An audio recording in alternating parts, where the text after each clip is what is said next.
বিসমিল্লাহির রহমানির রহিম। আসসালামু আলাইকুম। প্রিয় দর্শক শ্রোতা ভাই বোনেরা, আপনারা যে যেখান থেকে আমার এই ভিডিওটি দেখছেন, সবাইকে আমার আন্তরিক শ্রদ্ধা এবং ভালোবাসা রইল। অন্যান্য জাতি ধর্মের ভাই বোনদেরকে আমার আদাব নমস্কার জানাই। প্রিয় দর্শক, আজ আমরা ফিরে যাব ইতিহাসের এক মহাকাব্যিক দিনে।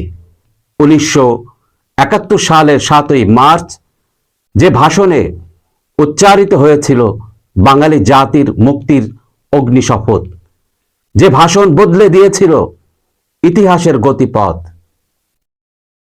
1971 সালের 7ই মার্চ ঢাকার রেসকোর্স ময়দানে লক্ষ লক্ষ মানুষের সামনে দাঁড়িয়ে বঙ্গবন্ধু শেখ মুজিবুর রহমান যে ভাষণ দেন, তা ছিল স্বাধীনতার ডাক। তিনি সেদিন বলেছিলেন, রক্ত যখন দিয়েছি, রক্ত আরো দেব, তবু এদেশের মানুষকে মুক্ত করে ছাড়বো ইনশাআল্লাহ। এবারের সংগ্রাম আমাদের মুক্তির সংগ্রাম, এবারের সংগ্রাম স্বাধীনতার সংগ্রাম। এই একটি লাইনে তিনি বুঝিয়ে দিয়েছিলেন, আর দেরি নেই, সময় এসেছে বাঙালির মুক্তির। বঙ্গবন্ধু সেদিন পাকিস্তানি শাসক গোষ্ঠীর ষড়যন্ত্রের বিরুদ্ধে সরব হন এবং গোটা জাতিকে অসহযোগ আন্দোলনের নির্দেশ দেন। এই ভাষণের পরে বাঙালি জাতি বুঝে যায় স্বাধীনতা ছাড়া মুক্তি নেই। 7ই মার্চের এই ডাকই 26শে মার্চের স্বাধীনতার ঘোষণার ভিত্তি তৈরি করে দিয়েছিল।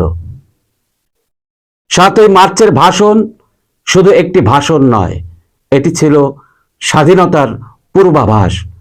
25শে মার্চ পাকিস্তানি বাহিনী গণহত্যা চালানোর পর সেই ভাষণই বাঙালিকে মুক্তিযুদ্ধে ঝাঁপিয়ে পড়তে অনুপ্রাণিত করেছিল।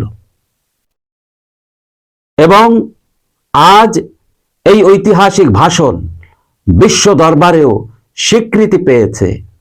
ইউনেস্কো 7ই মার্চের ভাষণকে বিশ্ব প্রামাণ্য ঐতিহ্য হিসাবে ঘোষণা করেছে। 7ই মার্চ ভাষণ শুধু অতীতের ইতিহাস নয়, এটি আমাদের চেতনার মশাল।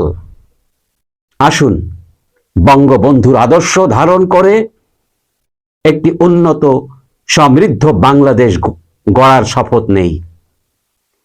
এই আশা রেখে বিদায় নিচ্ছি। সবাই সুস্থ থাকবেন, ভালো থাকবেন। আল্লাহ হাফেজ। আসসালামু আলাইকুম।